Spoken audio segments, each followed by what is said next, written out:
Fala pessoal, muito boa tarde para você, boa tarde para todo mundo que está ligadinho aqui na BMC News. Agora começando o BMC Stock, seu programa com as informações do mercado financeiro na hora do almoço. Vamos conferir então os destaques do programa de hoje. Magazine Luiza entra para o mercado de games e vai investir em jogos produzidos por brasileiros. Senado volta a analisar projeto de mudanças na tributação de caminhoneiros autônomos. União Europeia pode liberar auxílio semicondutores. Tudo isso e muito mais agora no BMC Stock. É isso aí, a gente começa o estoque desta quinta-feira com meu boa tarde para Hanna Beltrão. Boa tarde para você, Hanna. Boa tarde, Daniel Morales, boa tarde a todos que estão nos acompanhando, né? Quinta-feira, já com um pé na sexta-feira. Sei que o pessoal aqui no estúdio, quem está nos acompanhando, tá aí já no quase sextou, mas a gente ainda tem muita notícia pela frente, né? E os assuntos que forem surgindo também ao longo dessa quinta-feira, a gente vai repercutir, né, com a nossa convidada de hoje, que é a Cris Fenster-Seifer, analista de investimentos da Empíricos, e também teremos o Alex André trazendo os gráficos do dia, sempre com destaque aos mercados brasileiro e também o estrangeiro. Dani. É isso aí, valeu, Hanna. E a gente começa, é lógico, com os números do mercado financeiro nesta pré-sexta. A gente começa com o Ibovespa, que agora está caindo 0,61% aos 102.318 pontos. Nos papéis eu separei aqui, que hoje deu para separar, né? Hoje deu um pouquinho para separar os negativos desse lado e os positivos deste outro lado. Por enquanto dá para separar, né? Vamos ver então como é que estão os números negativos. Os Minas aqui caindo 5,31%. Companhia Siderúrgica Nacional 4,83%. Gerdau tá perdendo aí menos 3,67%. Bradespar também 3,83%. Bradesco 3,04%, Itaú Unibanco menos 1,97%, Gerdau Met aqui está com menos 3,12%, Vale menos 3,37%, tem Petri 4 aqui com menos 1,35%, Cielo caindo aqui recuando 0,90%, Embraer 0,81%, Suzano Papel, menos 0,71%. E aqui nos positivos, desse lado aqui da tela do Profit Pro da Nelogica, a gente separou aqui MRV com mais 1,40%, Localiza com mais 1,22%, Lojas Americanas está subindo 1,20%, Gafisa está subindo 0,96%, Vivo Telefônica 0,89%, Semig 0,60%, tem também a BRF aqui com 0,58% e Eco Rodovias com mais 0,35%. A Magalu também subindo hoje, hein? Magalu subindo também. É isso aí. E o dólar, viu, Hanna Beltrão? Tá subindo 0,16% aos R$ 5,55, viu, Hanna Beltrão? Tô olhando aqui, já que o Daniel falou do dólar, né? Não vou repetir o dólar, né? Que tá demais esse Daniel Morales hoje, olha, vou te contar. Vamos então, né, direto para a gente ver como é que está a situação no mercado lá fora, começando pelas bolsas lá na Ásia, para a gente ver como que elas fecharam. Hang Seng fechou em queda de 1,29%, Xangai queda também de 0,47% e Nikkei seguiu também a queda aí recuando 0,30%, quase coloquei um 3 aí a mais. Aí a gente vem dar uma olhada aqui como é que estão as bolsas na Europa, que daqui a pouquinho fecham também. DAX na Alemanha está caindo 0,16%, FTSE no Reino Unido 0,57% de queda, CAC na França 0,18% de recuo e o índice Eurostoxx recua também 0,37%. Já que a gente está vendo aqui que a maior parte, né, das bolsas estão caindo, estão recuando, a situação não é diferente, tanto no cenário aqui no nosso país, quanto no cenário norte-americano. Dow Jones está recuando 0,50%, S&P 500 está caindo também 0,14% e Nasdaq 0,16% de queda também. Vamos dar uma olhada no barril do petróleo. O petróleo está subindo. Petróleo Brent sobe 0,12% a $80 o barril. E o petróleo WTI está subindo 0,05%, cotado aí, sendo vendido a $77 o barril. E a gente segue de olho, né, trazendo aqui as notícias internacionais, agora falando da União Europeia, que pode aprovar um auxílio estatal para financiar a produção de novos semicondutores no bloco. Isso porque a União Europeia está com atrasos nas entregas de carros e a escassez, né, no fornecimento de eletrodomésticos e smartphones tem ficado mais caros aí também. Vamos aos Estados Unidos, então, conversar com a nossa correspondente, a Giovana Locatelli, que está acompanhando isso por lá. Boa tarde, Giovana. Explica para a gente como é que esse auxílio vai funcionar. Boa tarde, Hanna, Daniel e a todos que nos acompanham. Verdade, essa comissão que supervisiona uma política antitrust em 27 países da União Europeia iria procurar garantir esse apoio público, sujeito, claro, a uma forte salvaguarda da concorrência, que é a maior preocupação, e que os benefícios fossem amplamente compartilhados e chegassem às grandes companhias sem deixar as menores sem apoio, né, da União Europeia.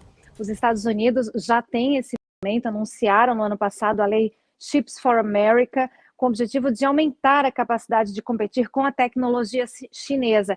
E a União Europeia está indo pelo mesmo caminho e planeja adotar a sua própria lei de produção de chips destinadas a promover aí a produção de chips de última geração no bloco em 2022. Claro, mas alguns obstáculos ainda impedem a determinação, a finalização dessa lei própria aí da União Europeia. Alguns obstáculos incluem um acesso a minerais de terras raras pelo bloco e também a relutância de algumas empresas em fazer investimentos mais pesados, né? A menos, claro, que possam operar em plena capacidade para aí abater esses investimentos. O que a gente já sabe, tem certeza e visualiza, o principal motivo é desvencilhar, né, amenizar a dependência da China sobre os minerais de terras raras e agora, claro, a China se aliando ao Afeganistão para explorar as terras raras por lá, que resultam aí no mineral que é usado para fabricar os chips. Então, essa é ainda uma questão que a União Europeia está em estudo, mas logo a gente com certeza vai ter resultados mais práticos, informações mais claras sobre isso, e claro, a gente acompanha. Legal. E, Giovana, a incorporadora imobiliária Evergrande, né, ela deve levantar aí cerca de 273 milhões de dólares, né, com a venda de suas ações remanescentes em uma produtora independente de filmes e streaming. Com essa venda, Giovana, a Evergrande, ela pode se livrar da dívida bilionária que tem? Não se iluda, meu caro Daniel, não se iluda. Isso não deve acontecer por causa dessa manobra. Essa é apenas um dos passos que a Evergrande vem fazendo. Porque o que está acontecendo na empresa? Ela está aos 45 do segundo tempo, ela consegue pagar os juros dos títulos que estão atrasados e assim consegue mais um respiro para continuar em funcionamento, né, e dar um alívio para o mercado. Essa empresa da qual a Evergrande tinha as ações era a Renten Networks, e o mercado, claro, os papéis já reagiram, as ações da Evergrande caíram mais de 1%, em contrapartida as ações da Rentec aumentaram aí 23% nas negociações de hoje. Como a gente sabe, a Evergrande está à beira de um calote neste ano, um calote oficial, e a empresa conseguiu fazer alguns pagamentos para reassumir a construção de alguns empreendimentos que estão devendo para os seus compradores. Então, é esse movimento que a Evergrande está fazendo, né? A venda da Renten é o mais recente esforço para isso. O negócio vale 2,13 bilhões de dólares. E é isso, a Evergrande diz que chegou a um acordo hoje ainda para vender cerca de 1,66 bilhão de ações da Renten para a Allied Research Investment Holdings por $1,28 cada ação. Isso é cerca de 24% abaixo do valor de mercado. Então, realmente ela está fazendo o que pode para não, enfim, não ser considerada um calote oficial. Uma curiosidade sobre esse business aí, a subsidiária da Hengteng, a Hui Films, foi uma das produtoras do filme Hi Mom, um sucesso estrondoso na China no início desse ano, que arrecadou 840 milhões de dólares, sendo a maior bilheteria feita por um filme realizado, dirigido por uma mulher. Uma curiosidade aí dessa negociação, desse business. Legal, boa curiosidade, bacana isso daí, sim, com certeza. Ainda mais eu que gosto de filme e já gostei dessa informação. Valeu, Dio, muito obrigado aí. Você volta no Top News. Beijo, até amanhã. Exatamente. Beijo. Até. Até. Essa foi Giovanna Locatelli, ao vivo dos Estados Unidos. Hanna Beltrão. Vamos lá, então, seguindo aqui com as atualizações, né, Daniel Morales? O Magazine Luiza vai entrar no mercado de games. A varejista vai investir em jogos ainda em produção ou já prontos, desenvolvidos por estúdios brasileiros. Vamos ver os detalhes agora na reportagem. O objetivo é expandir serviços e produtos em seu aplicativo. De acordo com a Magalu, a aposta vai se dar nos chamados jogos hipercasuais, que podem ser acessados nas lojas de aplicativos dos smartphones, como Android e iPhone, e que tem como objetivo a simplicidade da narrativa. A seleção será feita por meio de um edital público que irá destinar R$100 mil a 3 projetos. A empresa quer fomentar a indústria nacional e trazer mais empresas para esse segmento. O movimento acontece após a companhia realizar fortes aquisições no mercado de tecnologia e games, como os sites Canaltech e Jovem Nerd, além da plataforma de e-commerce Kabum. Esta última pelo valor de R$1 bilhão, mais 75 milhões de ações. Na semana passada, o Magalu reportou seus resultados referentes ao terceiro trimestre e decepcionou analistas do mercado financeiro, levando a uma forte baixa das ações.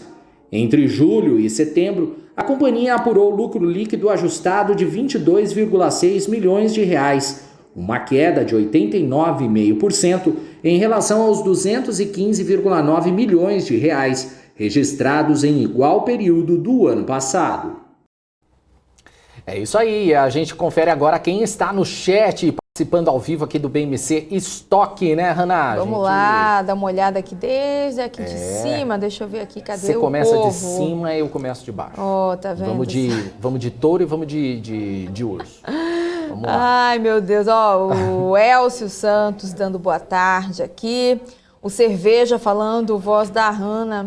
Esse cerveja aí, não vou nem dar muita moral mais pra esse cerveja, que eu não vou descobrir quem é esse cerveja. O Rafael Correia sempre dando boa tarde, Raniel Beltrales. E o MPK também, falando hashtag Raniel e Sami, boa tarde. Daqui a pouquinho teremos Sandra. A nossa Sandra Williams, Sam Williams, já daqui a pouco vai estar aqui com a gente, participando também do BMC Estoque. É isso aí, olha, também tem o Ezequiel Santos também por aqui dando o seu boa tarde. Rui das Neves, grande Rui das que Neves. Me zoa demais, hein, Rui das Neves. Um bloco, peraí, deixa eu bloquear o Rui. E tem um americano aqui, né? Sempre tem a turma americanizada aí. Tem também? Cadê? Eu fico com medo, gente, de falar. Melhor não ler, não. Melhor não. Igor Araújo vem por aqui, o Galeria Riachuelo por aqui, poxa, o prédio inteiro tá aqui. O André Sândalo também por aqui, Gustavo, professor Orivaldo Gonçalves, é isso aí, também o Antônio Araújo, legal, o manobrista da Ferrari do Bruxo Saravari também tá por aqui. Do Bruxo Saravari, agora mudou. O Adirley também tá por aqui. Cadê o pessoal do Traders Club aqui? Não tá aqui hoje? Todo dia, né, eles colocam, acompanhando aí a melhor turma, melhor dupla, né? Pessoal conectado aqui, estamos sentindo falta de vocês. Hein? Cadê o pessoal? O Cláudio Amaral de Nazaré, Tocantins, olha só. Bacana, Nazaré por aqui, é isso aí. Não é a Tedesco, mas a cidade de Nazaré, é isso aí. Nossa, é muito piada de tio, né? Vamos lá. Ó, até a Marlene Matos falou agora no nosso ponto aqui. Não dá. E ó, o canal em games aqui, minha internet em Manaus. Pelo visto tá lenta. A internet tá girando. É isso aí, ó, o Eduardo Ribeiro perguntando, boa tarde, por que Vale não para de cair? Daqui a pouquinho a gente vai responder a sua pergunta no BBC Market.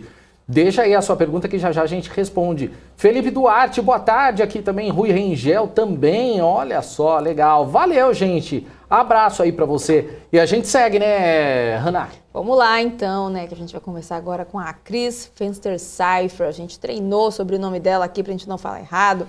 Analista aí de investimentos da Empíricos, que já está conectada com a gente. Oi, Cris, seja bem-vinda aqui no BMC Stock. Olá, boa tarde a todos. Começando aqui com o avião já, não sei se vocês ouviram, mas moro perto do Deu para pegar o finalzinho só, mas tá tudo certo. Normal, não tem problema. Boa tarde para você também, Cris. Boa tarde. Boa tarde.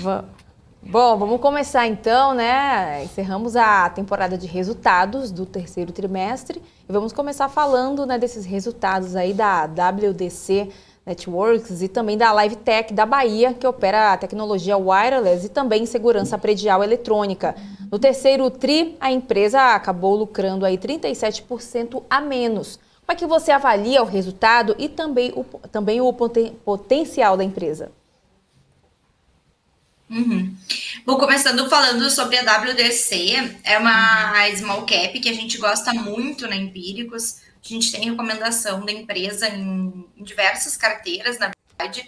Ela é uma empresa que, é bom dizer de antemão, está enquadrada dentre aquelas empresas que fizeram o IPO 476, ou seja, que acabam sendo restritas para investidores qualificados, profissionais, pelo menos até 18 meses do seu IPO. Mas é uma empresa que a gente gosta muito, como eu estava falando, e apesar dessa queda do lucro, ele foi impactado mais por aspectos financeiros ali, de atualização monetária, cambial, porque o resultado operacional da empresa foi incrível, eu diria que o maior destaque aí foi o segmento solar, que é um segmento que a empresa entrou em 2020 e já é mais de 20% aí, se aproximando de... Na verdade, nesse terceiro trimestre já respondeu por cerca de 25% da receita. Então, imagine um investimento um segmento que ela entrou recentemente, né? Já é 25% da receita da empresa, crescendo aí a mais de 200% no ano, com todo esse incentivo aí. A gente está acompanhando sempre o preço da energia muito caro e também a procura por fontes mais amigáveis, mais ESG. E aí o investimento aí em painéis solares faz todo sentido. A própria empresa citou na teleconferência ontem de que o payback desses investimentos em painéis solares para o investidor, para o consumidor, né? Hoje em dia a empresa atua mais em grandes clientes como hotéis, shopping centers, mas isso tem um mercado consumidor gigantesco aí, até residencial. O payback desse investimento está em cerca de 4 anos, ou seja, o investimento para instalar painéis solares, kits fotovoltaicos, ele retorna integralmente aí para quem implementou, né, para o consumidor, seja ele uma pessoa jurídica ou uma pessoa física, em cerca de 4 anos. Isso porque a gente está vendo a nossa energia aí muito cara, a escassez de chuvas piorou essa situação, e a implantação de painéis solares também não só faz sentido do ponto de vista econômico, como também é uma alternativa bastante ESG, né, bastante ecológica. E esse é um grande destaque aí do crescimento do resultado da empresa. A WDC, ela também atua bastante, na verdade, originalmente, ela atua na venda aí de produtos para o segmento de telecom e corporativo. No segmento de telecom, ela surfou muito bem o crescimento das empresas regionais, dos provedores regionais de internet. Inclusive, esse ano, a gente viu o IPO de vários provedores regionais. A gente teve Desktop, Unifique, Brisanet. Ao longo dos últimos anos, teve um crescimento muito forte desses provedores regionais de internet, ganharam muito espaço, se juntaram, né? Tá em curso uma consolidação desse setor, inclusive, e as empresas que têm esse nome pequenos, provedores, já nem são tão pequenos assim, cresceram muito.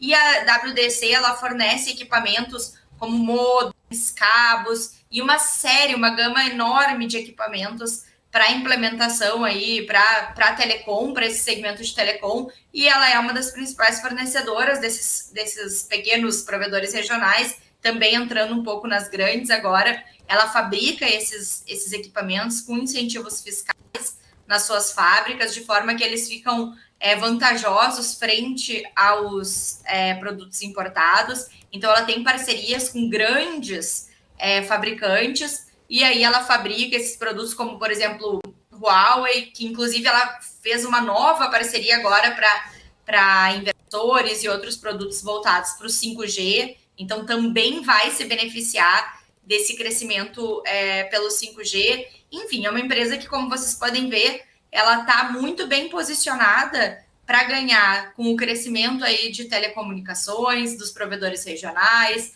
da entrada do 5G, com parcerias aí com o Huawei, que é uma das maiores empresas do Brasil, do mundo, né?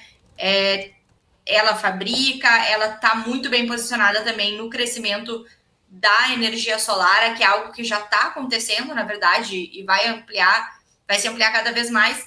E assim, para finalizar só, eu acho que um dos maiores atrativos no case de WDC é que ela tem uma gestão muito boa, né? O CEO dela, que é o fundador dela, é uma pessoa que sempre soube, historicamente, se aproveitar, né, no bom sentido, dessas grandes trends, assim, se posicionar muito bem no mercado para conseguir crescer nesses grandes movimentos dos provedores, da energia solar. Agora já se posicionou junto à Huawei para surfar no 5G. Tem iniciativas de casa inteligente, né, internet das coisas, que é algo que vai crescer muito também com o 5G, porque o 5G traz uma velocidade muito maior, diminui a latência, né, que é aquele tempo de espera que a gente tem ainda no 4G, e aí isso possibilita muitas novas aplicações, né, desde carros autônomos, até cirurgias específicas feitas remotamente, né, por meio de robôs, e a casa inteligente, enfim, é toda uma nova gama de possibilidades que se abre, e a empresa está bem posicionada para surfar mais essa tendência. Então, eu diria que um dos grandes atrativos que a gente gosta, além desses operacionais, é da gestão da empresa, que é muito proativa e é muito eficiente aí em entregar novidades, em se posicionar de antemão para surfar nessas tendências. E aí a gente sabe que, além de tudo, as ações microcaps aí têm sido as que mais sofrem com essa queda generalizada da nossa bolsa.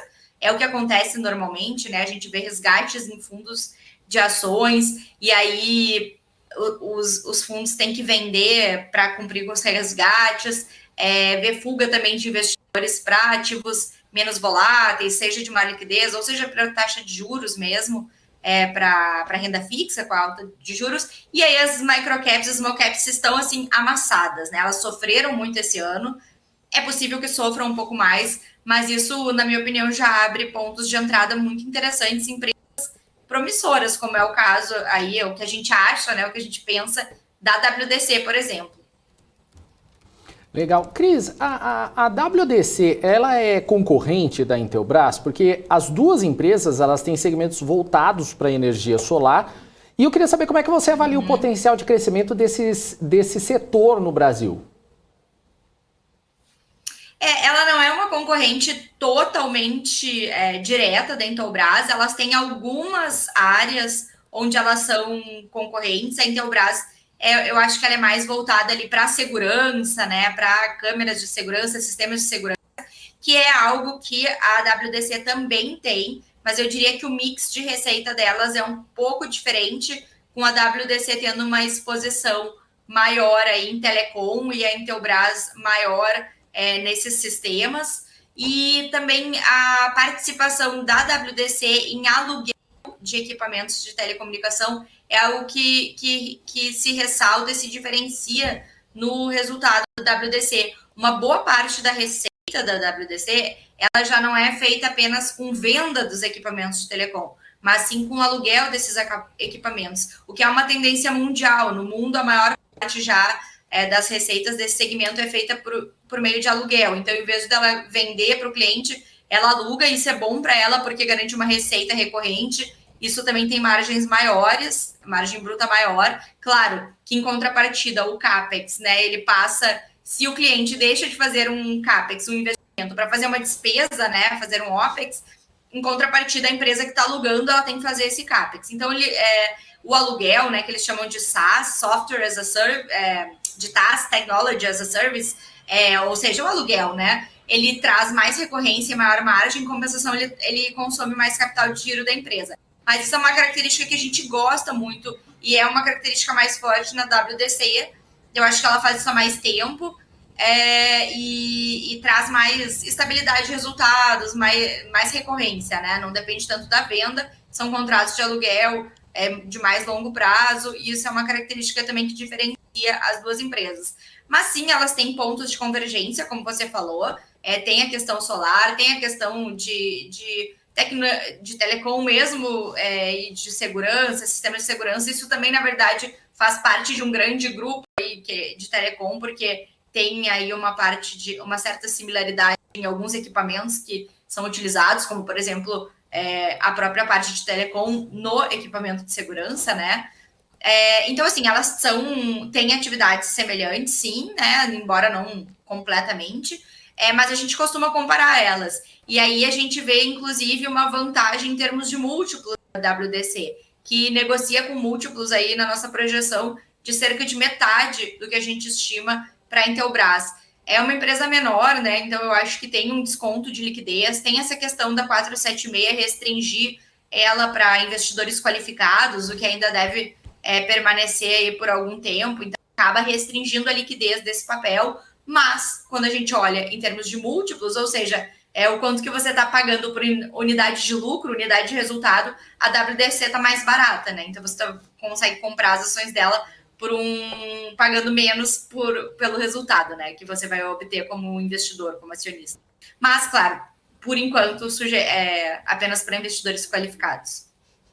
Uhum. Perfeito. E uma outra empresa também que fez IPO recentemente foi a Espaço Laser, né, a varejista de serviço de depilação a laser. Queria saber como é que você avalia o resultado da empresa e também a readequação comercial com a inauguração de novas lojas e a integração e incorporação de franquias também. Tá. O mercado, inclusive, estava bastante receoso com o resultado da Espaço Laser. Alguns dias antes do resultado, a empresa caiu bastante, né? A gente tinha alguns relatos de que a empresa tinha tido problemas pontuais aí com o sistema de aquisição de clientes. Uma das principais maneiras da Espaço Laser é conquistar novos clientes. Por meio de serviços por meio de cupons, de vouchers de utilização que um cliente indica para o outro, né? Então, a Espaço Laser, ela é uma empresa que faz depilação a laser, né? Ela é uma das maiores aí, uma das referências nesse segmento. E aí, quando um cliente indica outro, por exemplo, eu como cliente posso enviar três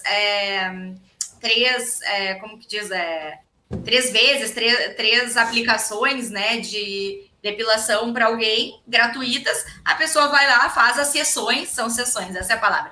Ela ganha essas sessões gratuitas, ela vai lá, faz, se ela gostar, ela contrata, né, contrata mais sessões, contrata mais áreas do corpo, e essa é uma das principais maneiras deles conquistarem clientes, é essa indicação. E aí, a gente teve aí um probleminha pontual aí de que quando a pessoa indicava, tinha algumas confirmações da lei, da LGPD, né, que precisava clicar no link para aceitar, e aí isso aí atrapalhou um pouco ali a aquisição de novos clientes, e o mercado estava bastante receoso com o impacto disso nos resultados, né, afinal, é uma importante forma aí de aquisição de novos clientes.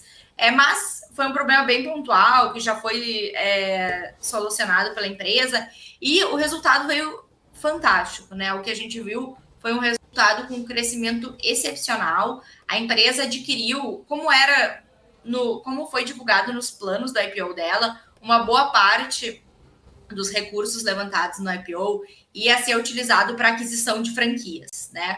E que agora são lojas próprias. Então, essa aquisição foram cerca de 100 unidades que ela adquiriu de franqueados, agora fazem parte da foram incorporadas no resultado da empresa, e com isso ela ganha também bastante sinergia. Então, ela ampliou muito as receitas, o EBITDA cresceu mais de 1000% com a incorporação desses novos negócios, mas ela não cresceu apenas com essas aquisições, porque quando a gente olha o same-store sales, né, ou na verdade o crescimento de vendas nas mesmas lojas já existentes, a gente também vê um crescimento muito bom, de mais de 10% aí na comparação anual. Isso quer dizer que as lojas estão crescendo, além, né, a receita da empresa está crescendo pelo aumento de uso aí dos consumidores dos serviços dela, não apenas por aquisições. E isso é uma tendência que eu acredito que a gente vai continuar ainda vendo nos próximos trimestres, dado que os serviços da Espaço Laser naturalmente foram bastante impactados pela pandemia, são serviços que são presenciais, né? Então boa parte dos consumidores estava mais restrito, e agora com a vacinação, com a redução das restrições, com a redução também do medo das pessoas, né, em se expor e procurar esse tipo de serviços, ou até mesmo a volta das pessoas na sua vida normal, turismo, viagens, enfim, acaba sendo um motivador aí da procura aí por esses serviços de depilação, de estética, e isso então deve continuar aparecendo no quarto trimestre e nos próximos trimestres. Então, ao contrário aí do receio do mercado, o resultado da Espaço Laser mostra um crescimento extraordinário, e acredito que a tendência segue, tanto por a empresa já ter resolvido essa questãozinha aí da captação de novos clientes, que afetou um pouquinho no trimestre, isso já foi resolvido, como pela tendência dos serviços crescendo com o fim da pandemia, né, com vacinação, e pelo crescimento que ela tem, pelo plano de crescimento que é bastante ousado, via abertura de novas lojas, internacionalização, abrindo lojas em outros países da América Latina. Então, assim, tem um espaço de crescimento muito grande pela frente. Alguns pontos até que são comentados são sobre a concorrência, mas quando a gente questiona a empresa sobre a concorrência, eles falam até que a principal concorrência, no caso, não são tanto os outros competidores, mas sim a cera, né, que é o método antigo de depilação, digamos assim, que era utilizado antigamente e que ainda é a grande parte, né, do mercado atendido por esse método. Então, tem uma tendência muito grande dos consumidores migrarem para métodos mais modernos, como o laser, que tem benefícios, muito mais duradouro, né? Algumas vezes definitivo, e, enfim, é um método mais moderno e mais eficaz. Então, tem um mercado muito grande para ser atingido ainda, planos de crescimento fortes, e o resultado veio muito bom. Então, essa é outra empresa que foi extremamente penalizada com a queda do mercado, extremamente penalizada, suas ações tem uma queda no ano, e tem uma perspectiva muito boa para frente, com um preço-lucro aí que é mais baixo do que das varejistas, de outras empresas de serviço, como academias, Smart Fit. Então, tem uma vantagem de múltiplos e uma perspectiva de crescimento bem forte. Cris, eu tinha uma outra pergunta para você aqui, mas eu estou vendo aqui perguntas no chat, eu vou repassar para você, o que você puder responder, é claro. O MPK faz a seguinte pergunta: Cris, qual o setor vai surpreender o mercado? Imob era do primeiro semestre e afundou junto com o varejo, que era a aposta do segundo semestre. Alguma coisa salva em 2022? É a pergunta do MPK. Desculpa, ele falou que imobiliário, é isso? Que não foi bem? É isso? Eu fiquei na dúvida aqui se imob também se por exemplo, outra coisa, né? Imob de... Não, eu acho que é assim, eu acho que é imobiliário mesmo, não sei se é não é um ticker, né? Tá. Bom, o ano de 2021 já tá acabando, né? A gente tem aí um mês e meio pela frente. O que é um curtíssimo prazo para a Bolsa de Valores, né? A gente gosta de falar não, né? Com certeza, na minha visão, pelo menos na minha visão, a gente tem diversas maneiras de se investir em ações. Tem aí trade, né? Day trade, cada um a sua estratégia. Mas quando a gente fala principalmente de microcaps, small caps, empresas de liquidez reduzida, que são a minha especialidade, e eu citei alguns exemplos aqui, né? A WDC, a Espaço Laser são empresas small caps, e tem, portanto, um valor de mercado menor, uma liquidez menor. Eu acho importantíssimo que a gente olhe para o longo prazo nesses investimentos. Inclusive, no último relatório eu citei, é bem possível, por exemplo, já aconteceu em outros períodos no Brasil, 8 anos, né, de mandatos que não eram considerados market friendly, né, não eram considerados mandatos governamentais que eram muito favoráveis aí ao investimento em ações. Então, assim, dado que existem outros fatores externos às empresas, né, a gente pode estar aqui falando de empresas que têm um mercado muito bom para crescer, que têm uma gestão de ponta, que são líderes nos seus setores, que estão capitalizadas, têm planos de crescimento e etc. As suas ações caírem, como aconteceu esse ano. Por quê? Por motivos externos às companhias, sejam elas decisões políticas, ou sejam elas questões que também não são nem políticas, como um coronavírus, né, uma pandemia, enfim. Como tem fatores externos às ações que podem afetar elas e que podem fazer a taxa de juros subir ou, por outros motivos, fazer o mercado cair de forma generalizada, nunca a gente deve investir em ações pensando num curto prazo, né? Então, assim, eu nem ouso dizer muito o que se salva até o final do ano, porque, para mim, esse é um prazo realmente muito, muito pequeno, tá? Eu acredito que, eu posso dizer assim, o que são setores que eu acho que estão baratos, eu já venho dizendo isso há algum tempo também, né? Quem me acompanha não é nem novidade, mas o setor de varejo, o físico, né? As varejistas ali, a C&A, que eu gosto muito, por exemplo, eu acredito que estão muito descontadas em termos de múltiplos, quando a gente olha múltiplos regularizados, ou seja, múltiplos de anos que não sejam impactados pela pandemia. Esse ano, por exemplo, o primeiro semestre foi o pior momento da pandemia, né? Parece que faz séculos atrás, mas foi março desse ano que a gente viu toda aquela crise, né? Faltando leitos, enfim, foi o auge da pandemia, né? Isso é muito ruim também para o sentimento das pessoas. Então, a partir do segundo semestre, a gente viu a vacinação tomando uma proporção maior da sociedade, as restrições sendo aí retiradas e a predisposição dos clientes de voltar às compras nas lojas físicas. Mas o que a gente teve foi aí um crescimento muito forte da inflação, o que, sem dúvida, é ruim para o varejo também. Mas quando a gente olha um cenário minimamente normalizado para essas empresas, na minha opinião, como a C&A, a Renner, Riachuelo, Marisa, eu gosto muito da C&A, tá? É a minha preferida nesse setor de varejo físico.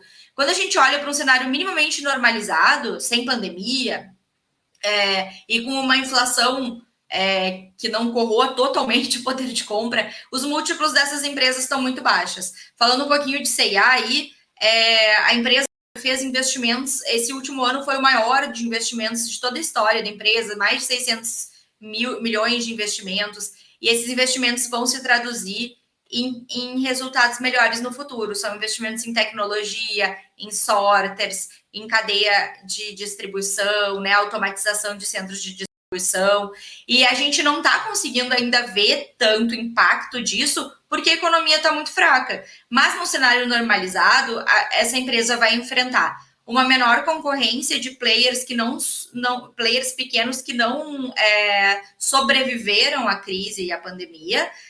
Infelizmente, mas é um acontecimento de que esses momentos de crise, inflação e dificuldades, eles acabam atingindo de forma mais forte os pequenos. E quando eles melhoram, as empresas grandes, e aí essas empresas que estão listadas em bolsa são todas grandes, né? Nesse sentido, né? Quando a gente compara com as lojas de bairro, por exemplo, elas acabam tendo uma concorrência menor quando passam essas crises, né? Como foi a pandemia, um período inflacionário. Elas conseguem se tornar muito mais eficientes, porque durante esses momentos de dificuldade, elas fazem o que a C&A está fazendo. Investe em eficiência, investe em automação, investe em inteligência de dados, tecnologia, coisas que os pequenos também não conseguem fazer. Então, elas conseguem investir, né? Quem é que tem aí no ano de 2021 600 milhões para investir em tecnologia, né? Foi o que a C&A fez nesse ano. Então, assim, eu acho que essas são empresas que estão muito baratas em termos de múltiplos. Até o final do ano, eu não sei dizer o que vai acontecer com as ações dela, porque, naturalmente, como eu falei, é um espaço de tempo muito curto para ações, né? 1000 coisas podem acontecer, inclusive fora da empresa, né? No âmbito político, fiscal do Brasil, e que podem penalizar as ações dela, e que ela não tem muito controle, né? São variáveis externas as companhias, mas eu acho assim, pensando, ainda que com toda essa ressalva do curto prazo, eu acho que o final do ano vai se mostrar muito melhor para elas. Tem a Black Friday, tem o Natal, eu acho que todas essas ferramentas implementadas esse ano agora vão ser utilizadas com bastante agressividade pelas empresas no final do ano, e o final do ano é o melhor momento disparado de vendas. O quarto trimestre é o grande trimestre das varejistas.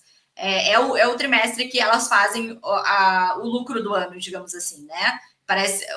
A gente tem Dia das Mães, Dia dos Namorados, são datas importantes no segundo trimestre, mas o grosso das vendas e o grosso da lucratividade é no final do ano.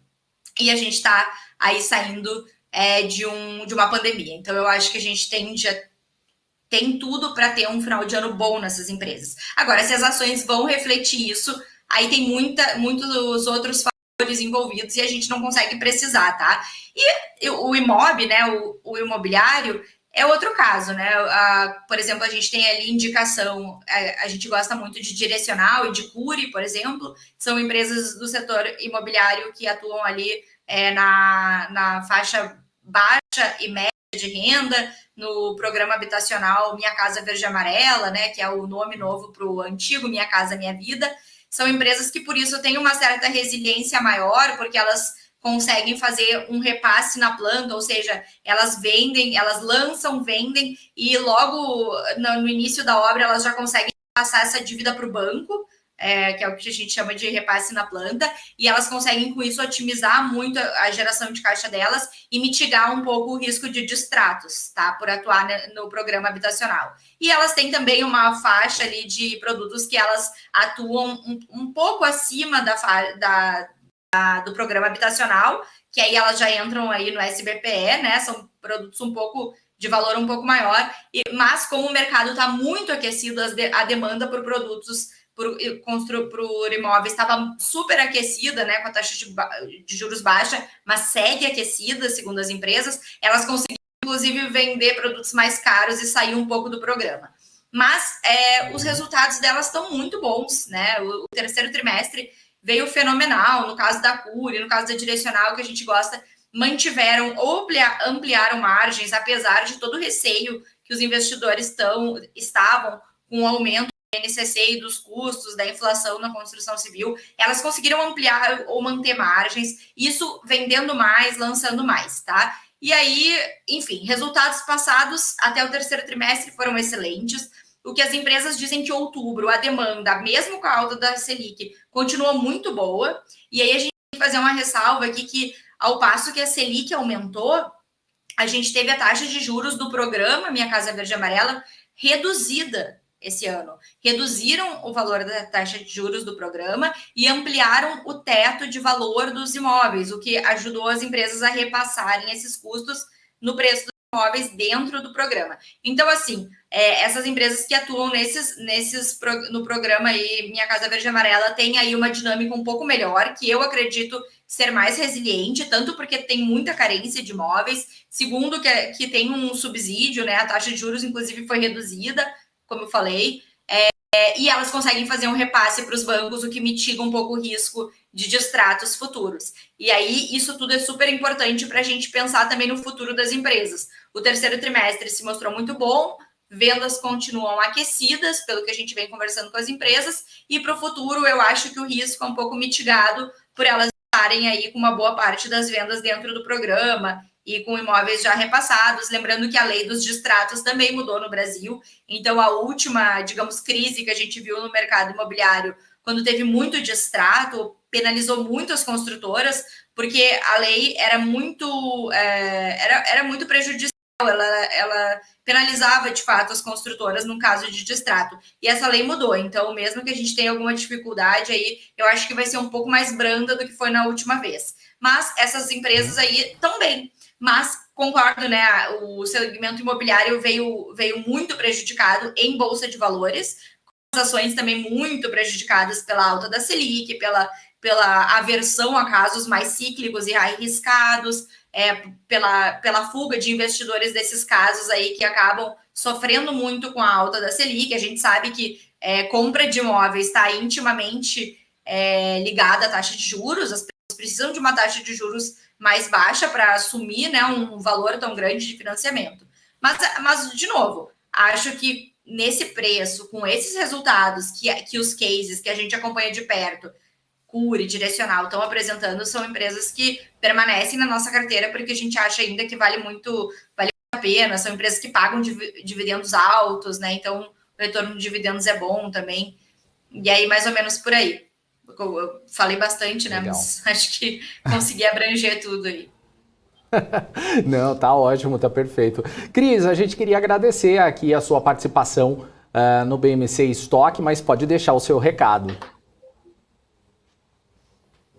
Tá bom. Bom, eu acho que, enfim, o cenário para frente é turbulento, né? Hoje mesmo o Felipe Miranda, lá do Empíricos, escreveu que investir em ações tá quase um ato de fé, né? Porque a pessoa tem que realmente olhar, assim, além do horizonte próximo, né? Quando a gente olha o horizonte próximo, aí uma taxa de juros de 12%, ela realmente é muito atrativa, mas quando a gente olha no longo prazo da Bolsa, a gente sempre vê, até então, né, se olhar desde 95, desde a implementação do Plano Real, que a Bolsa tem esses períodos de queda, tem esses períodos de realização, mas eles são seguidos por períodos de expansão. Então, a gente tem que, mais ou menos, ter um pouco de fé mesmo, de que o Brasil não vai quebrar, né?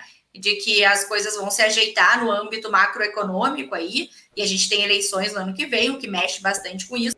Então, eu acho que a gente vai ter bastante volatilidade, mas o Brasil tem uma tendência ali, né, de encontrar o seu caminho, né, a trancos e barrancos. E aí, com o Brasil, assim, minimamente mantendo a sua mediocridade clássica aí, digamos assim, mas não quebrando de vez, né, a gente tem esses casos e essas empresas que são campeãs ao longo dos anos. São empresas super bem tocadas, com uma gestão de ponta, inclusive dizem que executivo do Brasil são os melhores, né, porque sabem passar por adversidades, inflação, volatilidade, câmbio volátil, né, então são criados assim a ferro e fogo, como a gente diz lá no Sul, e aí tem uma resiliência muito boa. E aí o Brasil mantendo minimamente assim uma coerência, essas empresas tendem a continuar crescendo e executando seus planos de expansão, entregando resultados bons, e mais cedo ou mais tarde o preço da ação converge para o resultado, para o lucro, né? Então, elas tendo uma mínima condição de trabalhar, elas conseguem crescer bem aí, e a gente acha que isso vai se repetir, é o que vem acontecendo ao longo da história do Brasil, e aí, se repetir como então aconteceu, essas quedas são bons pontos de entrada aí para quem tem visão de longo prazo. Legal, perfeito. Então, Cris, muito obrigado pela participação aqui no Stock. Abraços e até a próxima. Até a próxima, pessoal. Muito obrigada. Valeu, obrigado. Essa foi a Cris Fenster-Seifer, analista de investimentos da Empíricos. Hanna? Vamos lá, então, seguindo aqui rapidinho com atualizações do mercado, antes da gente chamar o Alex André, falando agora, né, que a pandemia transformou a maneira de consumir, né, aí das pessoas. Isso já não é uma novidade. É o que mostra, né, uma pesquisa realizada pela Conquist, uma consultoria com o objetivo de identificar o que mudou no atendimento prestado ao consumidor nesse período. O levantamento, que envolveu aí 411 respondentes de todo o Brasil, mostrou que 71% dos entrevistados passaram a preferir compras online após a crise sanitária mudar e ter impulsionado aí o e-commerce. A Sami Facuri tem mais detalhes e os números para a gente. Fala, Sami. Fala, Hanna. Bom dia e boa tarde a todos que estão nos acompanhando agora. Essa pesquisa, Hanna, também ressalta que o WhatsApp foi o meio digital com maior alta aí de utilização no momento da compra, sendo escolhido por 51% dos consumidores. Ainda de acordo com o levantamento, o bom atendimento prestado pelas empresas é de um item essencial para a grande maioria dos entrevistados, com 96,8% dos brasileiros consideram aí o atendimento algo muito ou extremamente importante ao comprarem um produto ou adquirirem um serviço. A pesquisa também avaliou a experiência do consumidor com o atendimento prestado pelas empresas, antes e depois da pandemia, a partir de quesitos como agilidade, humanização, resolutividade, simplificação, empatia, entendimento das necessidades, eficiência e conveniência. A ideia foi identificar se piorou, se está igual ou se teve uma melhora. No geral, o resultado mostrou que 40% dos correspondentes não notaram diferença na empatia e no entendimento de suas necessidades. Já a conveniência e a eficiência foram positivamente avaliados como fatores que melhoraram aí após a crise sanitária, com percentuais de 43% e 37%. É com vocês, Rani e Daniel. Valeu, muito obrigado, Sami, pela participação. A nossa Sam Williams, Sami Facuri, valeu, obrigado, até a próxima. Vamos lá, e o Senado vai voltar a examinar uma proposta que muda a tributação de caminhoneiros autônomos inscritos como microempreendedores individuais no Simples Nacional. O foco central da proposta, aprovada pelo Senado em dezembro de 2019, era garantir a representatividade das microempresas e empresas de pequeno porte no Comitê Gestor do Simples Nacional. Deputados decidiram incluir na proposta a alteração da tributação de caminhoneiros. O limite de enquadramento para esses caminhoneiros, como o MEI, passa de 81 mil anuais para 251,6 mil reais anuais. Já a alíquota a pagar para a Previdência Social será de 12% sobre o salário mínimo. Pela lei atual, o MEI pode pagar valores menores de tributos com valores fixos de R$ 45,65 para o INSS, de R$ 1,00 de ICMS, se for contribuinte desse imposto, e de R$ 5,00 de ISS, se for contribuinte também desse imposto. Hanna. E o Banco Bradesco vai abrir uma linha de crédito pré-aprovado de 75 bilhões de reais, direcionada a pequenas e médias empresas e com taxas a partir de 0,90% ao mês. De acordo com o banco, a modalidade poderá atender cerca de 1 milhão de clientes que tenham faturado anualmente até 30 milhões de reais. Os empréstimos, segundo a instituição, ajudarão a reforçar as concessões em um período de demanda acentuada.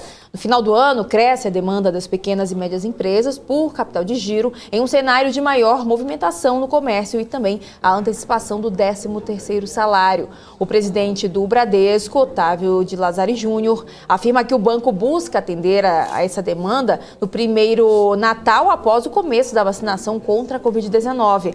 Ele lembra ainda que o segmento tem importante participação na geração de empregos em todo o país. Dani. É isso aí. Antes de chamar o Alex André, que já está se preparando aí para trazer os gráficos, vamos trazer ainda a notícia de que a Dexus Participações informou hoje o pagamento, no dia 15 de dezembro, da parcela final dos dividendos, no montante de R$ 11.858.750 reais. O pagamento aprovado no mês de abril corresponde aí a 37 centavos por ação ordinária e 40 centavos por ação preferencial. De acordo com a empresa, os papéis são negociados ex-dividendos desde 29 de abril e os valores não levam em consideração o desdobramento de ações realizado em agosto.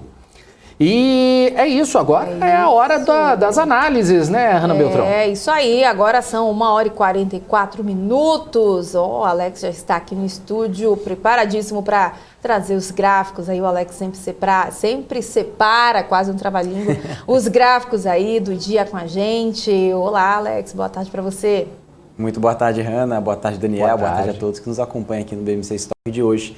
E hoje não tem nenhuma grande novidade, né? 10 gráficos para falar um pouquinho. A gente vai ter um enfoque maior no crescimento econômico global, né? Ou seja, essa perspectiva de crescimento global, né? Melhor dizendo, desse sentido. Também a relação dos resultados, né, corporativos nos Estados Unidos, ou seja, o que realmente impactou, né, nos próximos resultados que a gente já vinha comentando aqui no BMC Stock nas últimas edições. E também, claro, né, atualizando um pouco de cenário referente à inflação. Tá? Então, falando um pouquinho de cada assunto para contextualizar, né, um cenário macro mais assertivo.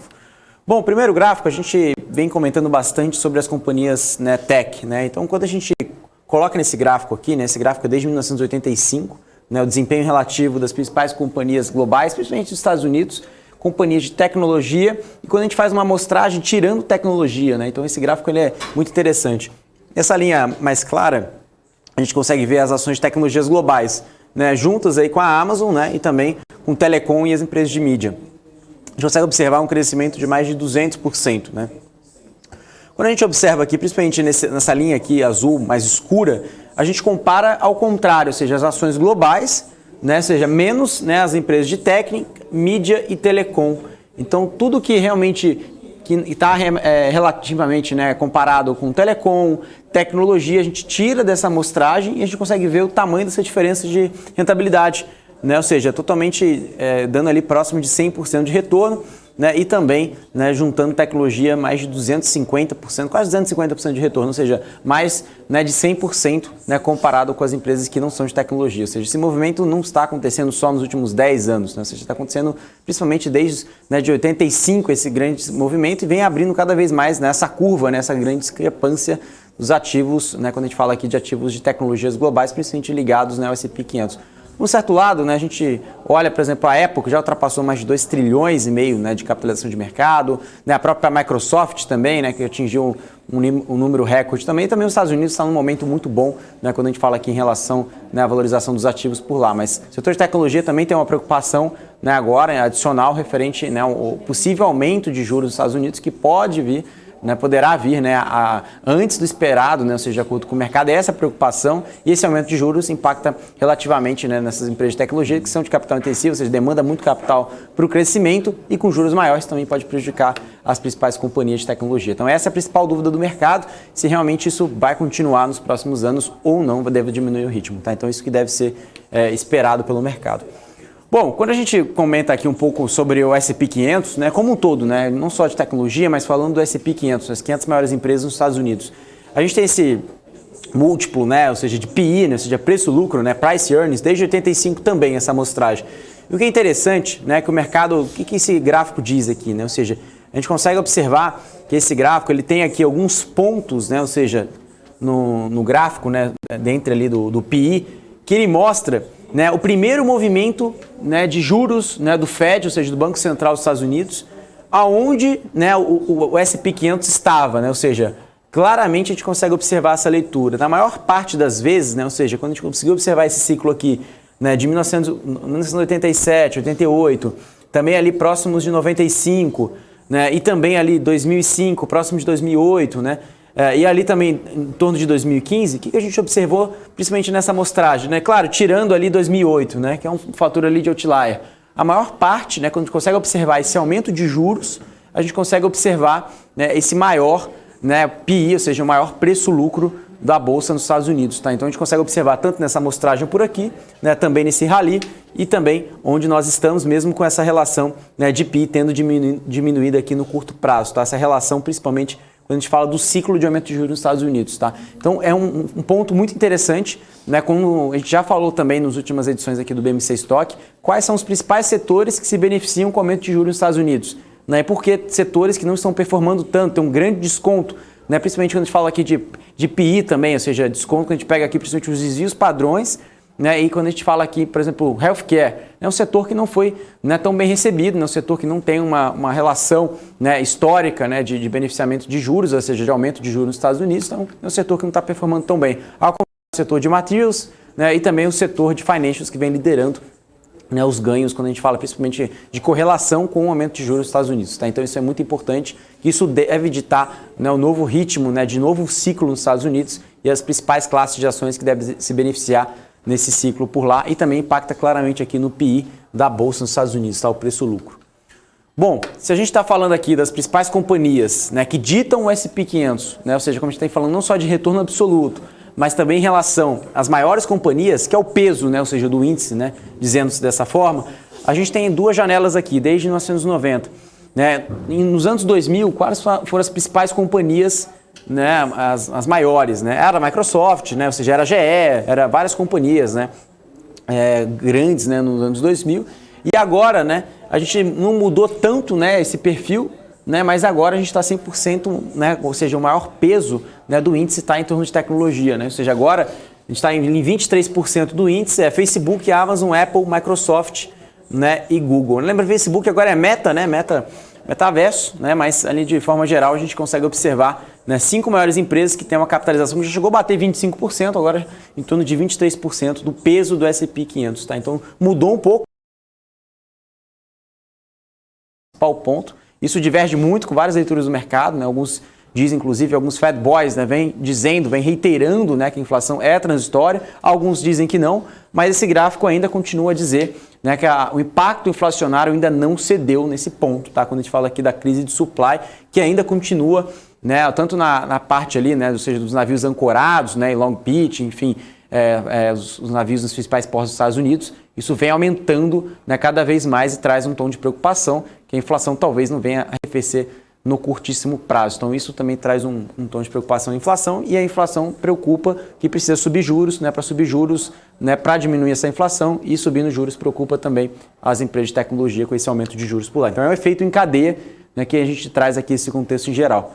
Se a gente está falando aqui de aumento de juros, né, a gente consegue observar aqui, né, que os bancos centrais, né, de emerging markets, ou seja, os bancos centrais de mercados emergentes, eles já vêm subindo juros, né? Aqui no Brasil não é novidade, a gente vem numa sequência de alta de juros, né, desde lá dos 2% de Selic, né, ainda tem mais alta contratada de acordo, né, com o Banco Central, né, ou seja, de acordo com o Comitê de Política Monetária aqui no Brasil, mas esse gráfico é muito interessante, que a gente consegue observar ali desde 2018, né, até agora, né, em 2021, ou seja, no quarto trimestre, né, essa linha verde, a gente consegue observar o tamanho de aumento, né, ou seja, o percentual de aumento de juros nos países emergentes, e essa linha azul a gente consegue observar o tamanho, né, de aumento de juros nos países desenvolvidos. Então a gente consegue observar que tem essa grande discrepância até mesmo historicamente, né? Lembrando que mercados emergentes já tem essa dificuldade mesmo, até mesmo em relacionar, né, com a pressão inflacionária, inclusive, né, o Banco Central, né, ou seja, aqui no Brasil, ele tem essa preocupação muito grande, né, de colocar a inflação na meta, né, no ano que vem, utilizar esses principais instrumentos, até mesmo a elevação de juros aqui no Brasil, e isso tem um impacto muito grande quando a gente compara com as economias mais desenvolvidas, assim como os Estados Unidos, por exemplo. Então a gente não consegue comparar da mesma forma, mas consegue observar que o aumento de juros não é só aqui no Brasil. As principais economias globais, principalmente, né, os emergentes, né, o qual está falando aqui de Índia, Rússia, Turquia, ou seja, de vários países, né, do emerging markets, e também esse movimento vem sendo, né, planejado, ou seja, até mesmo, né, tem essa perspectiva de aumento de inflação, principalmente nos mercados desenvolvidos, principalmente na Europa e nos Estados Unidos, mas de uma forma mais vagarosa, de uma forma, né, mais demorada, como pode dizer, uma forma muito menos acentuada do que vem acontecendo no emerging markets, tá? Essa é a perspectiva, tá? Ou seja, o consenso do mercado de acordo com o Morgan Stanley no quarto trimestre de 2021 e também o primeiro trimestre de 2022 continua na mesma leitura, mesmo que diminua um pouco o ritmo, mas ainda um ritmo muito forte de aumento de juros nos mercados emergentes como um todo, tá?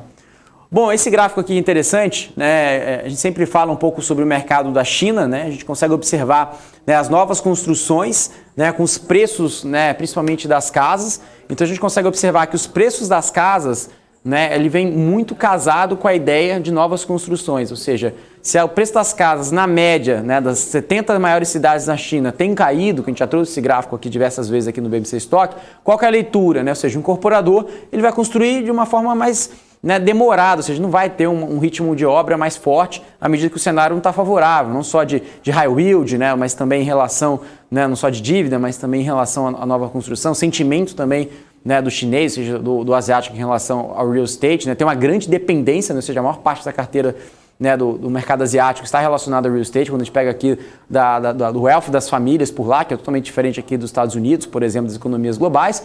E esse gráfico ele retrata isso, né? Ele retrata, né, as novas construções com os preços das casas. Então ele tem uma relação muito grande aqui. Só em 2009, né, 2013 que teve esse descasamento muito grande, né, ou seja, essa abertura aqui de boca de jacaré, mas depois fechou e teve uma alta correlação e agora a gente consegue observar, principalmente aqui em 2019 e 2021, uma grande correlação, né? Ou seja, em 2020 a pandemia a gente teve ali um preço das casas em queda, né, e consequentemente uma diminuição, né, ou seja, de novas casas sendo construídas, voltou ali, né, numa recuperação e veio agora devolvendo nesse indicador por aqui, tá? Então a gente consegue observar essa preocupação na China, né, no mercado de real estate por lá, ou seja, se diminui o preço das casas, diminui, né, o ritmo de vendas, né, ou seja, diminui principalmente a relação do VSO e também claramente essa perspectiva, né, ou seja, tanto de land bank, ou seja, aí também a depreciação, né, em relação aos lançamentos. Então é um efeito em cascata e isso colabora claramente também com a questão das companhias, grandes companhias lá como a Evergrande, né, que também estuda, né, participação de venda da sua companhia, né, em mais de 200 milhões de dólares para tentar sanar aí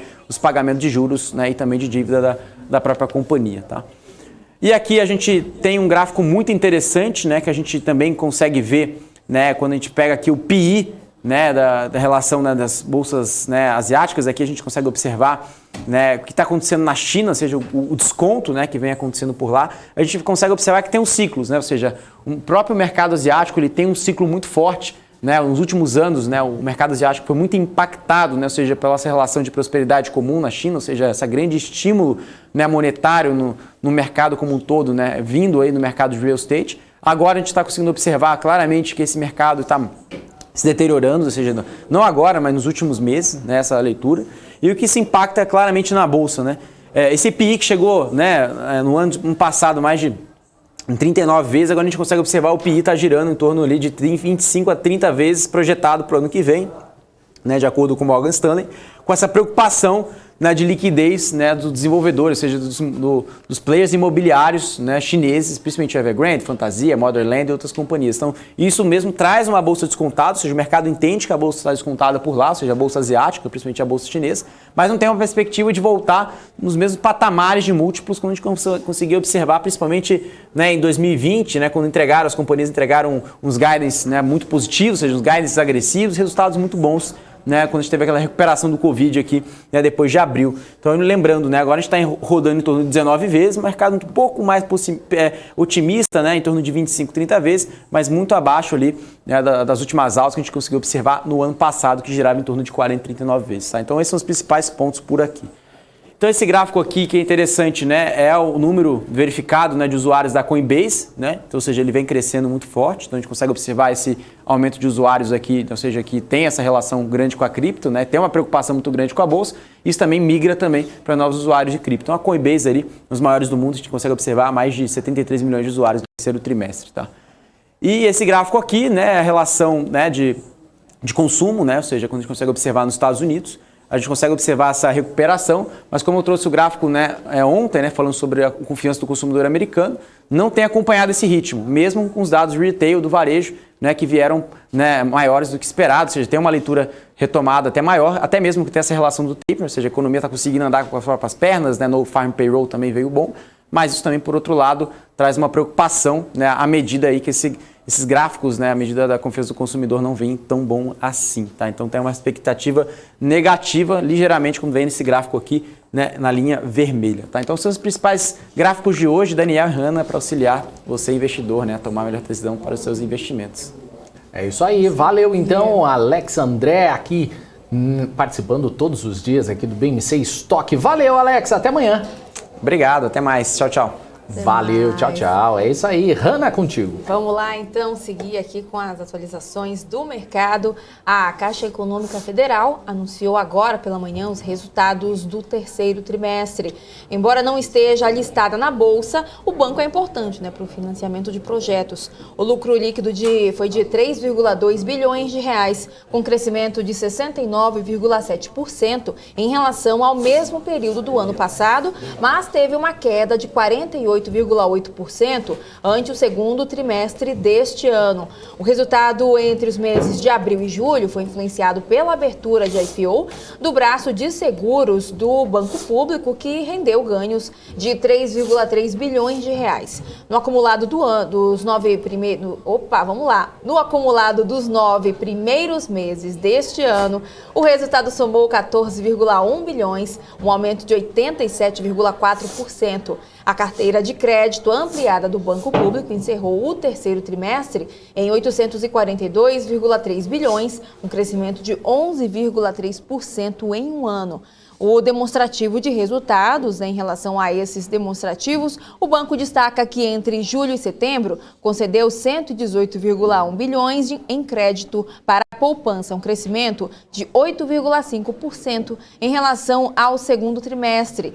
E entre os destaques da carteira de empréstimos está o aumento de 79,4% no crédito para o agronegócio em 12 meses, além da alta de 28,5% em crédito para a pessoa jurídica, principalmente para micro e pequenas empresas, e também a expansão de 8,7% em habitação. É isso aí. E o presidente da Eletrobras comentou sobre o processo de privatização da empresa. Rodrigo Limp falou que existe a expectativa do cronograma até o dia 14 de maio, mas caso haja algum atraso, o processo pode ser realizado até meados de junho do ano que vem. Disse ainda que o processo é complexo e que existem coisas que não estão no controle da estatal. Uma delas é a tramitação no Tribunal de Contas da União. Outra é a possível queda nos preços das ações por causa da volatilidade do mercado. Caso o preço fique abaixo do limite estipulado, isso poderia inviabilizar a oferta de ações e a operação seria interrompida. Hanna. Vamos lá, então. O Bradesco anunciou a abertura de uma linha de crédito pré-aprovada no valor de 75 bilhões de reais, direcionada para pequenas e médias empresas. O banco espera atender aí a cerca de 1 milhão de clientes que tenham faturamento anual de até 30 milhões de reais, oferecendo taxas a partir de 0,90% ao mês. Segundo a instituição financeira, no segundo ano, aumenta a demanda por programa Empresas em Busca de Capital de Giro, principalmente com as expectativas em relação à economia, com a diminuição das restrições por causa da Covid-19. O acesso aos recursos podem ser feitos nas agências físicas de varejo e também nos canais digitais do banco. E a Vinci Partners e o grupo Electra anunciaram uma parceria para a implantação de projetos de geração de energia renovável. Os investimentos na parceria devem ser na casa dos 2,5 bilhões de reais. Desse acordo, 2 projetos já estão confirmados. Um complexo solar na Bahia de quase 500 megawatts pico de potência e uma usina eólica de 120 megawatts no Rio Grande do Sul. Os 2 projetos estruturados já possuem contratos de energia de longo prazo. No caso do complexo solar, a energia foi vendida a grandes permissionárias de distribuição em leilões. A usina baiana deve receber aportes da ordem de 1,7 bilhão de reais, com início de construção na primeira metade de 2022 e entrada em operação comercial na segunda metade de 2023. Já o empreendimento eólico envolve um modelo de autoprodução com fornecimento de energia a unidades consumidoras industriais. A usina vai receber cerca de 700 milhões de reais e a perspectiva é de início das obras em 2024. E antes de encerrar, vamos ver aqui quem está dando o seu boa tarde aqui no nosso chat. Vamos lá, mas antes, Daniel Morales, não pode deixar de passar, né? Quando envolve criança, né? A tia Peter Hanna, Santana. O Peter Santana falou o seguinte, bem no comecinho do estoque. Como saber se você assiste muito a BMC? A resposta é a seguinte: quando a tua filha de 4 anos e meio, pergunta no almoço do nada: a Hanna veio hoje, pai? Ai, gente, eu perguntei o nome da filha dele, é Luísa. Luísa, um beijo da tia Hanna pra você.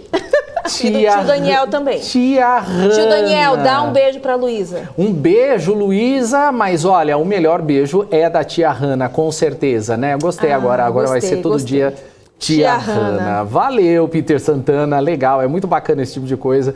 Valeu, ela vai falar agora até 2030. Até 2030, isso. Pois é, mania no grupo da família, pois é, tia Hanna aí na área, ativado. É isso aí. O MPK também, olha, deixa o seu like, é uma forma de contribuir com o aumento no número de acessos. Aliás, se você ainda não se inscreveu, se inscreva. Quanto falta, gente, pra gente bater? Ninguém vai me responder, já bateu? Já bateu, né? Gente. Já bateu? Marlene Matos me informando, olha lá. Marlene, quanto? Já foi? Eu tirei meu ponto. Opa, tô aqui ouvindo, Marlene, tô só aguardando. Ai, meu Deus, até o Cabral com esse jeito sucinto do Cabral de avisar, faltam só 32 para atingir a meta aí. Valeu, gente, obrigado aí. Se inscreva aí no nosso canal, vamos ver se a gente ainda bate ainda no marketing. Jonas Rosa falando aí, boa tarde, minha filha tem 5 anos e se chama Luísa, vou mostrar para ela. Valeu, Jonas. Um beijo para sua filha também. Claro, por que não? Olha lá o Peter Santana aqui falando, a carinha dela aqui foi legal. Ela disse assim, eu gostei da Hanna. Agora achei agora. Tia Hanna vai falar até 2035. Tô me achando agora. Então tá bom, Luísa. Gostei de você. Tá se achando. É isso aí, valeu. O especulador também tá por aqui, professor André Carlos. Helder também tá por aqui, falando do Flamengo. Pablo também tá por aqui. Ele tá Gustavo fazendo Henrique. de propósito isso, Helder. Nunca mais me chamou de corintiana, deixa, Helder. Ontem nos 45 ali do acréscimo, mas tá tudo certo, a gente não guarda mágoas. Açaí com farofa também tá por aqui. Aide Martins, Daniel Pagnin também, Ezequiel Santos, Brendo Dias, Carlos Melo, valeu, gente, obrigado aí pela participação. Aqui, ó, o pessoal falando também da nossa Sam Williams, valeu, Carlos Macedo também, pedindo, Hanna, manda um beijo pra mim também. Não, aí já virou a feira do açaí, né, gente? Então, só a Luísa hoje, então, tá bom. sem beijo pra você, Carlos, Não, vai ficar... mentira, gente, um beijo pra todo mundo, pros corintianos que sofreram, pros palmeirenses também que sofreram, grande Leonardo do nosso Switch, um abraço aí pra você não sofrer. Porque isso. Remo, né, ninguém sabe onde fica nessa, né? Valeu, né? Por hoje é só, tá vendo? O Acesso Médico já falou assim, Hanna, minha cadela chama Marie, manda um beijo pra ela. Um beijo, então, pra você, Marie, né, que nos acompanha aí. E é isso. Então, com esse beijo para a Marie, a Can, né, do Acesso Médico, a Can, eu vou me despedindo, né? O Daniel continua aí com a turma do marketing, já tá todo mundo aqui. Daqui a pouco, Felipe Nascimento puxa, né, minha cadeira aqui, então toca o barco aí, Daniel. É isso aí. Você volta hoje, Hanna? Não, hoje não volto mais não. Volto mais tarde no business, né? Então você volta, né? Volto no business. Volto, pois é, gente. Tá tudo confuso aqui. Volto no business mais tarde, então já coloca aí o despertador para vocês acompanharem mais uma empresa aqui no BMC News. Valeu, tia Hanna. Beijo para você. Até amanhã. Tchau, tchau, tio Daniel. Até.